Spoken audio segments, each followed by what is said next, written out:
Howdy folks, welcome back to World of Tanks with the mighty Jingles. The focus of today's video is going to be historical battles. A couple of days ago my friend Listy, who you may recall, accompanied me to the Defence Capability Centre at Shrivenham, and also when I returned to the Tank Museum at Bovington. He was in both videos. Listy suggested that we try to stimulate some more interest in the historical battle game mode. Listy writes a lot of historical articles for World of Tanks, for Silentstalkers, for the Record blog, and also for Overlord's blog.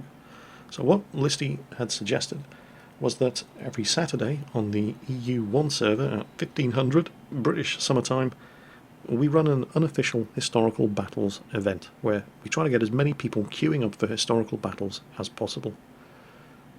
I publicised it on my Facebook page. Silentstalker publicised it on his For the Record blog, and Listy publicised it on Overlord's blog, and the response has been pretty damn impressive. It's fairly safe to say that up to this point, historical battles have been nothing but a dismal failure as far as World of Tanks is concerned, and they've been a dismal failure for a number of very, very good reasons. A lot of those reasons Wargaming have addressed. If we have a look at the actual historical battle mode, you can see that there is now only one battle that you can queue for, the Siege of Tobruk. This is a new map. Well, it's not a new map, it's played on Sound River, but it's a new historical battle, introduced in patch 9.1. Prior to this, anything up to 3 different historical battles were available to be queued for at any given time.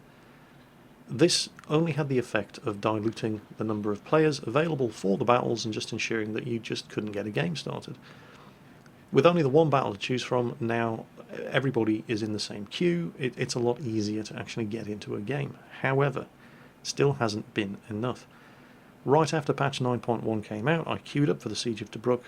There were only 4 people in the queue out of 100,000 people playing World of Tanks. 4 people were queuing for historical battles, and none of them were queuing as the Germans. And the reason why nobody was bothering to queue as the Germans after a while was basically because of this. The British get the Matilda. This thing has 75mm of armour all around on the turret. It has 70 at the side of the hull, 55 at the rear of the hull, and 75 at the front of the hull. If you have a look at the selection of vehicles available for the Germans, the Panzer II cannot penetrate a Matilda. The Panzer IV-D can't even penetrate a Matilda from point-blank range at the rear. The Panzer III, more on that in a moment. The Stug 3B gets the same gun as the Panzer IV-D, cannot penetrate a Matilda. The Panzer IIIA can't penetrate a Matilda. The Panzerjäger 1 can't penetrate the Matilda. And so this is why nobody was bothering to queue as the Germans, and this is a problem that has occurred time and time again in all of the historical battle modes available in World of Tanks. If there's an overpowered vehicle available in the historical battle lineup, then that is all people want to drive, and everybody else gets sick and tired of going up against them, so they stop joining the battle queues. And all the guys in the Matildas sit there in the queue for 5 minutes, can't get a game because nobody else is willing to go up against them. So my big fear was that that was what was going to happen today. We might get a lot more people to actually queue up for the historical battles, but everybody playing the British would queue up as the Matilda, and everybody playing the Germans would queue up in the Panzer IV-Ds and the Stugs and be completely unable to penetrate the Matilda with arm-piercing ammunition, get disenchanted with the whole game mode, and never play again. I hope that hasn't been the case. If it has, if that has been your experience, the Germans have a secret weapon against the Matilda. Actually, they have a couple, and I'm going to show you what they are. First of all, if you are driving the Panzer IV-D and there's a Matilda in your sights, don't waste your time firing armor-piercing ammunition at him. Don't even waste your time firing high-explosive anti-tank ammunition at him. Pepper him with high-explosive. You get something like 64 rounds of high-explosive ammunition in the Panzer IV-D. Don't forget, these are historical battles. Not only do you get the historical weapon loadouts and equipment configurations that the tanks in those battles actually used at the time, you also get a historical ammunition loadout. Nothing pisses a Matilda driver off more than being spammed with high explosive ammunition over and over and over. It works. The second secret weapon that the Germans have against the Matilda horde is the humble Panzer III, because the Panzer III in historical battle mode with that turret is the Panzer IIIL. It has 70mm of hull armour at the front. It's pretty good. The turret is also pretty tough with 57mm, but it gets this 50mm gun, a very long barrelled high velocity 50mm gun with 67mm of penetration, and it fires 24 rounds per minute. Don't forget, historical ammunition loadout with this is armour-piercing composite rigid ammo, and that has 130mm of penetration. The Matilda is also a very, very slow tank. The Panzer III will do 64 km per hour.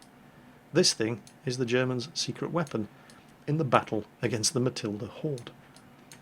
And if everybody's queuing up in Matildas and Crusaders, that means that the Germans are almost always going to outnumber the British as well. So with lots of these Panzer IIIs, with some support from Stugs, for example, and the Panzer IVDs firing high explosive, you can make life very, very difficult indeed for the British Matilda drivers.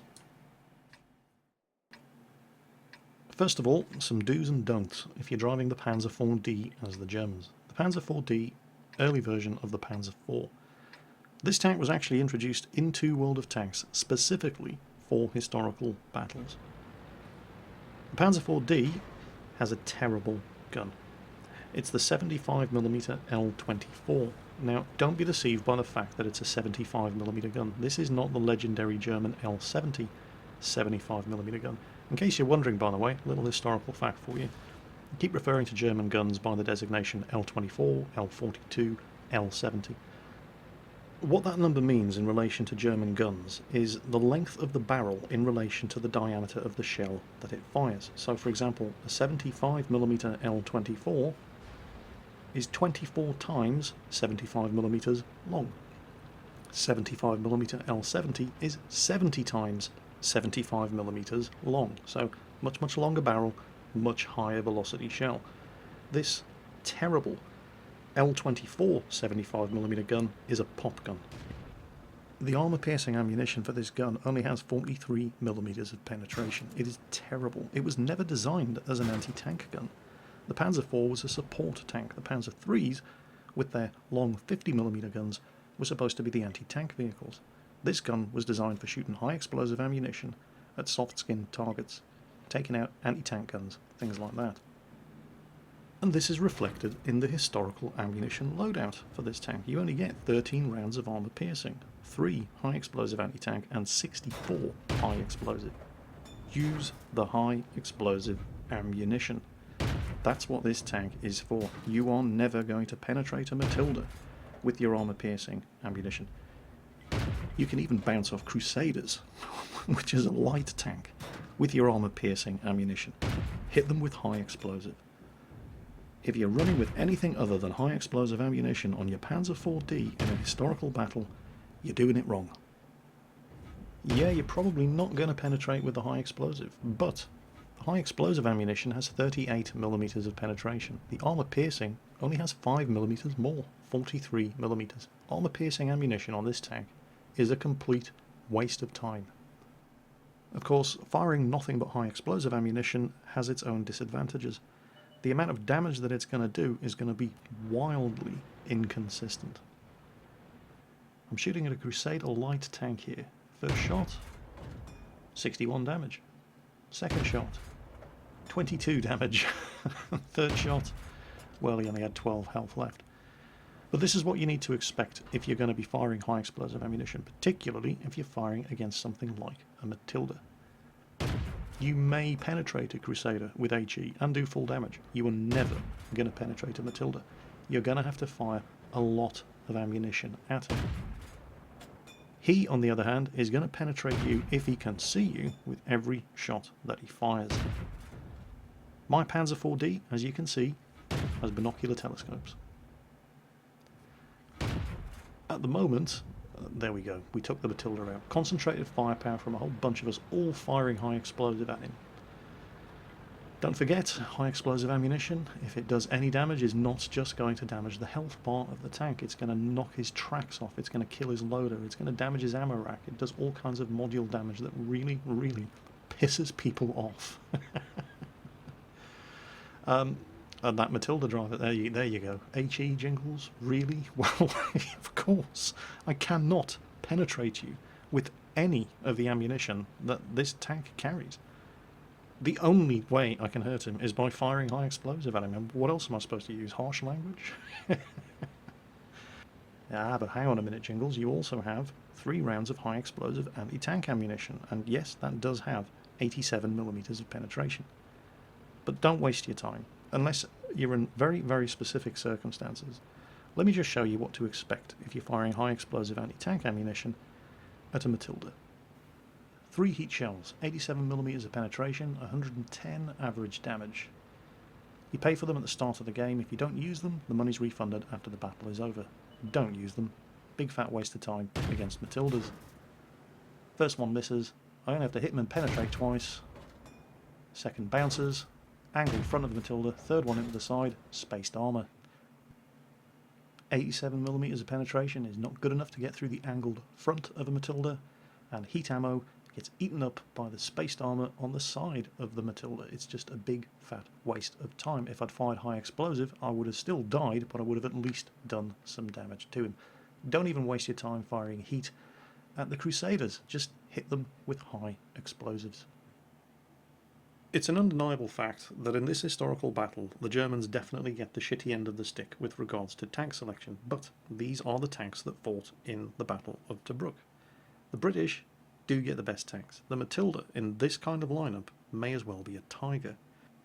The British, of course, also have access to the only Tier 5 tank available to either side in this historical battle, the Crusader Tier 5 light tank, which handles more like the T-34 Tier 5 medium tank than any other light tank I ever saw. And so, of course, you end up looking at historical battle loading screens that look a lot like this. Most people are queuing up as the British because everybody wants to drive the best tanks. Prior to today, all that meant was that if you were queuing up as the British, you would just sit in a queue for 5 minutes, get bored, and then eventually give it up and go and play a random battle instead. But today, plenty of people were playing as the Germans. So even the British were getting very, very quick battle queues. Most of my games played today were as the Germans, although I did play one game as the British, and I didn't jump into the Matilda. That felt far too cheap and dirty, and far too much like seal clubbing. I had to go in the Crusader instead.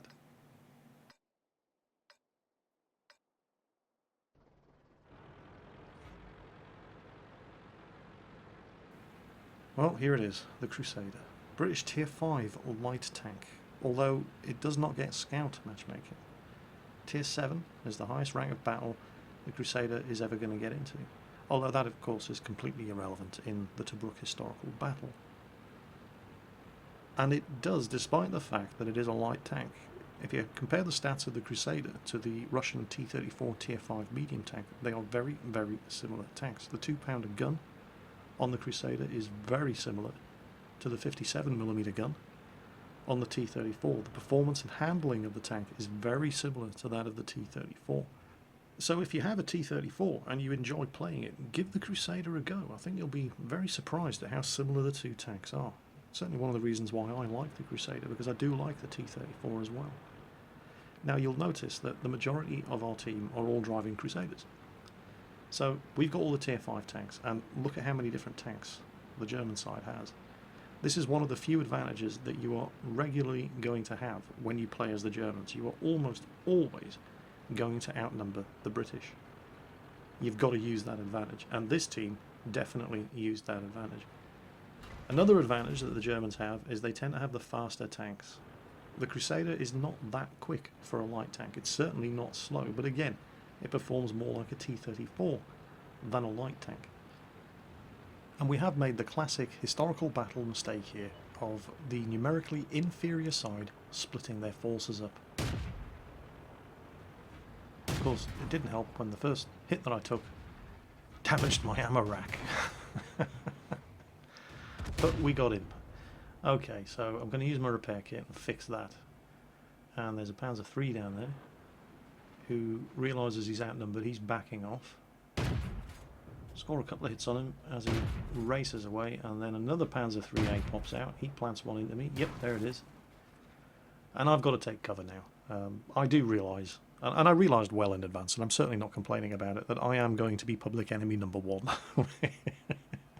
Particularly today in the historical battle queue. You know, I publicised the event and everybody loves shooting me anyway, so I expect to be focused down if at all possible. So I'm not going to make it easy for them. I'm going to hang around at the back like a little bitch, let my teammates chase them off, and then I'm going to move up. Now check the map out. As I said, we've made the classic mistake that the numerically inferior team always makes in these historical battles. We've split our forces up. We of course do have guns that can penetrate every single tank on the German team. But the majority of the British team in this game are not in Matildas. They're all in Crusaders, and they have guns that can penetrate us as well. And we're heavily outnumbered, and we've already lost 2 tanks. Now this battle in particular I wanted to show you for a couple of reasons. First and foremost, I'm certainly not judging anybody when I say this, but we have the better players and we're in the better tanks. The only thing the Germans have got going for them is that they outnumber us heavily.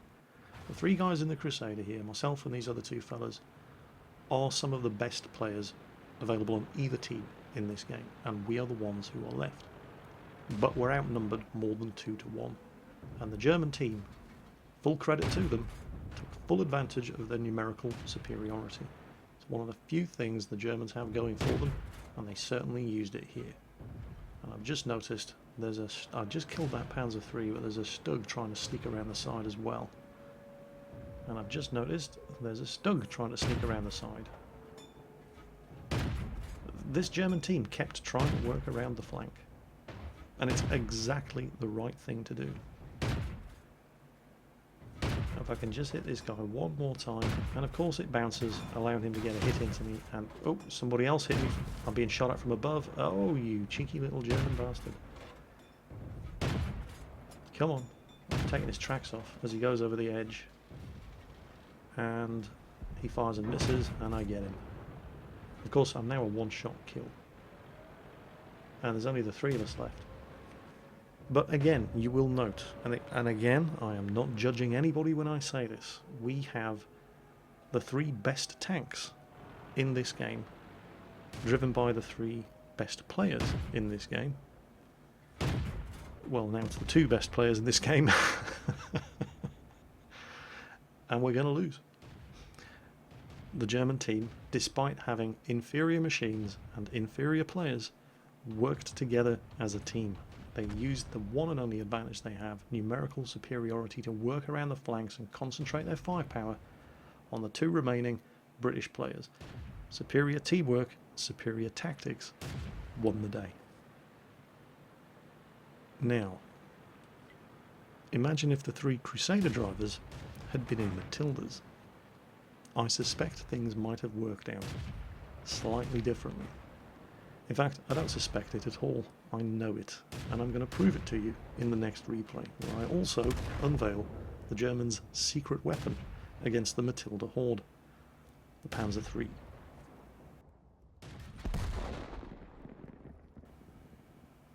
I genuinely think that the Panzer III, in this battle, in this configuration, is easily the match of the Crusader, despite the fact that the Crusader is a tier higher. This thing is quick. It will do 64 kilometers per hour. It's much faster than the Crusader. The gun is the functional equivalent of the Crusader's 2-pounder gun. This is the 50mm L60 anti-tank gun.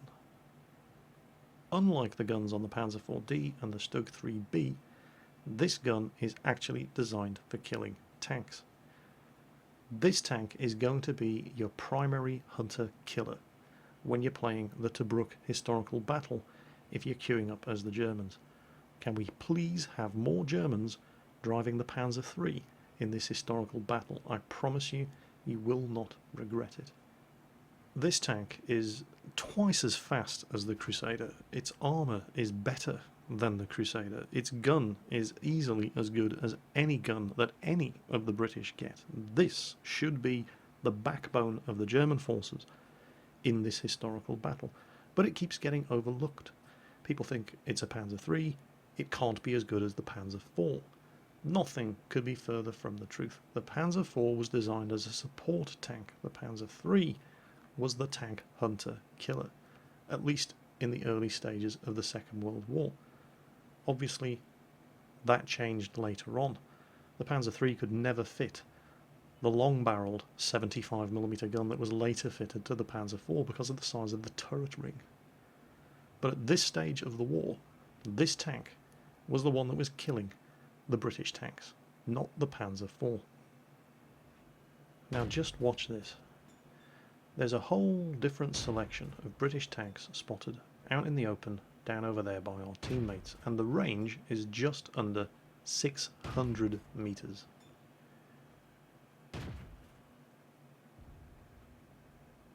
Just watch this gun at work.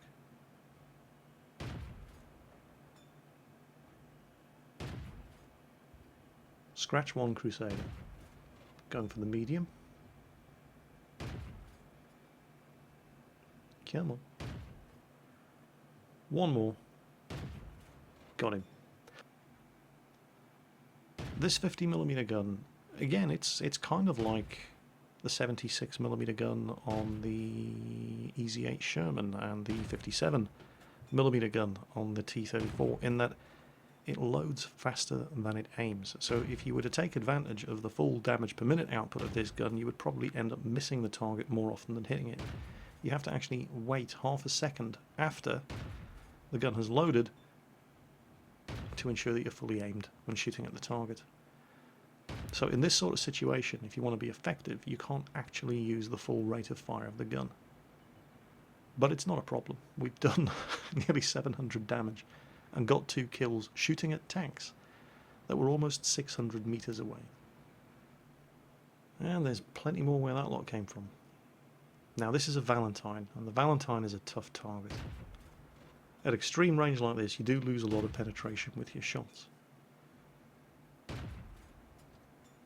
And he backs up into the wreck of a friendly tank, which allows me to get some aimed fire at him, but it just keeps bouncing. So I switch to APCR. Now I don't have a lot of this.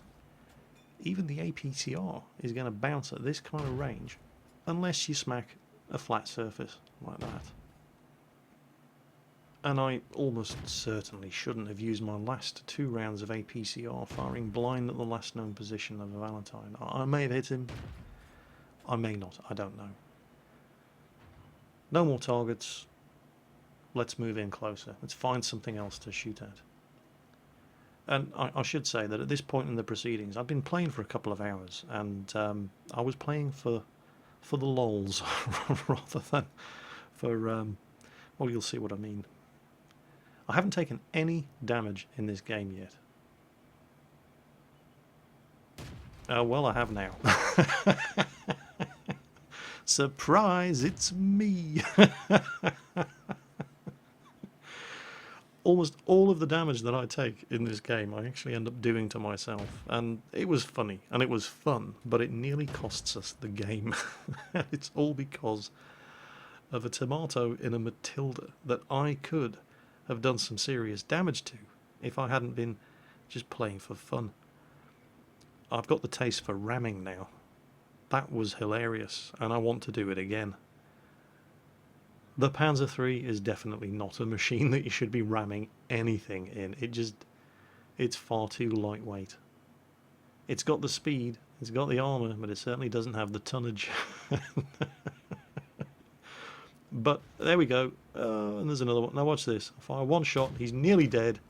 One more shot was all it was going to take to kill him. There is no way he was going to kill me there. Instead, I gave him the kill by ramming myself to death on him. But totally worth it. Of course, this does come back to bite my team in the arse here. Look at what we've got left. We've got a Stug 3 who's a good player. 2 Two of the Panzer IVs are not bad players either. In fact, none of the remaining players on the team are bad players. The enemy team, and again, I'm not being judgmental when I say this, but none of them are particularly good players. In fact, several of them are well below average. But one of them is in a Matilda. And sometimes just being in a Matilda is all that it takes. In fact, you know what? Let's just display the names. There you go. Because the guys on my team, these four guys, as you can see, they're all above average players. In some cases, significantly above average players. The two remaining tanks on the enemy team, they're not that good. Not trying to judge them. Well, I suppose I am trying to judge them. But, you know, it doesn't make them bad people. They're just inexperienced World of Tanks players. But one of them's in a Valentine, and the other one's in a Matilda. And the guys on our team cannot penetrate their armour. It's 4 on 2. Look at how many times they have to hit this Valentine with high explosive spam in order to kill him. Come on. And both the Valentine and the Matilda can penetrate everything remaining on our team with every shot that they fire. Come on, die, will you? Finally, now, 4 on 1. 4 very good players in the same tier tanks as the one surviving enemy player. And the last surviving enemy player is not that good.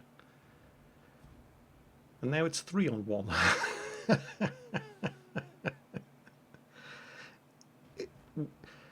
You know, is it any wonder that the overwhelming majority of people queuing up for the Tobruk historical battle are doing it in Matildas? Of course it's not. Everybody wants to drive the best tanks. And this replay in particular is going to illustrate perfectly why. The guy in the Matilda isn't very good. He's not doing anything wrong here. I have to, you know, stress this and point it out. He's actually making the best of the situation that he's in. But the 3, or just until now 4 remaining players on my team have infinitely more experience at playing World of Tanks. They are better players. They are in tanks that are the same tier as the guy in the enemy team. And watch what it takes to put this guy down. It's like fighting a raid boss in World of Warcraft. Look at this. They're shooting at him from 3 different sides. And they are hitting him. And yet, you know, I'm looking at the post-battle stats of this game, I was stunned, amazed to see that the Matilda had only been hit 29 times.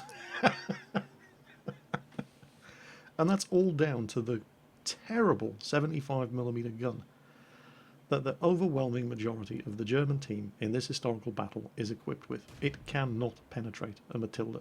You could park all 3 of these tanks right on the Matilda's arse at point blank range and fire, and they just wouldn't penetrate. They don't have the ammunition load. They only have 13 rounds of armour piercing in the Panzer IV-D, 3 high explosive anti-tank, and then now it's 2 on 1. The majority of their ammo load is high explosive. They cannot penetrate the Matilda. They just have to hit it over and over and over and over and hope they get lucky. The Matilda, on the other hand, just has to be in a Matilda. And of course, I'm absolutely kicking myself at this point for throwing my Panzer III away, just for the sake of a few cheap laughs.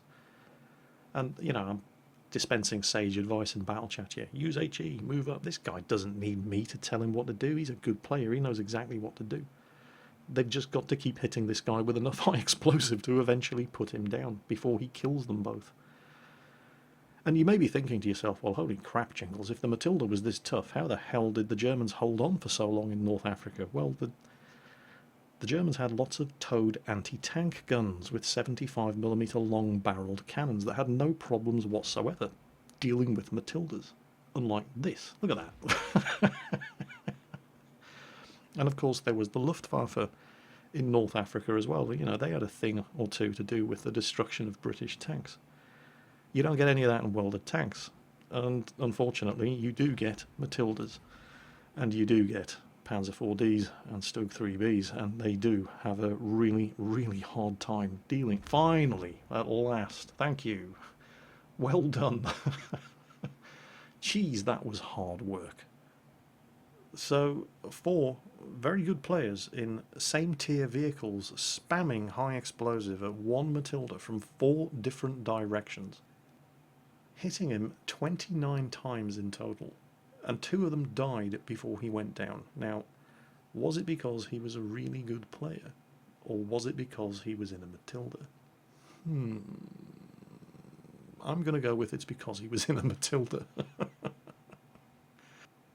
The solution to ensure you don't end up in that situation, if you play as the Germans, is to bring more Panzer IIIs to the fight, and try not to throw them away like I did, no matter how funny it may appear at the time. So that was a couple of the games that I played today on the World of Tanks EU1 server in historical battle game mode, and we're planning to be doing this every week, every Saturday at 1500 British Summer Time, whatever time that is where you are, on the EU1 server. Myself, Listy, Silentstalker, we're going to be queuing up in the historical battle queue, and once again we look forward to seeing you all there. It is going to get a bit limiting because at the moment there is only one historical battle available to play, but there is only one historical battle available to play because nobody was queuing up for historical battles anymore. The more of us queuing up, the bigger the chance that Wargaming will throw some more games into the mix. Maybe we can play the Battle of the Bulge again, the Battle of Lake Balaton, some of those old game modes. The Bryansk Offensive, for example, which was introduced very recently and taken away just as quickly in order to concentrate the available pool of players down into just one battle queue. I had a lot of fun, especially driving the Panzer III. I'd forgotten what that tank was like. It's a very, very good little tank, and it's the German secret weapon against the Matildas and Crusaders. So yeah, historical battles. I think it was a good success, and I certainly hope you all had fun playing against myself, Listy, and Silentstalker today on the EU1 server. As always, folks, take care on that battlefield, and I'll catch you next time.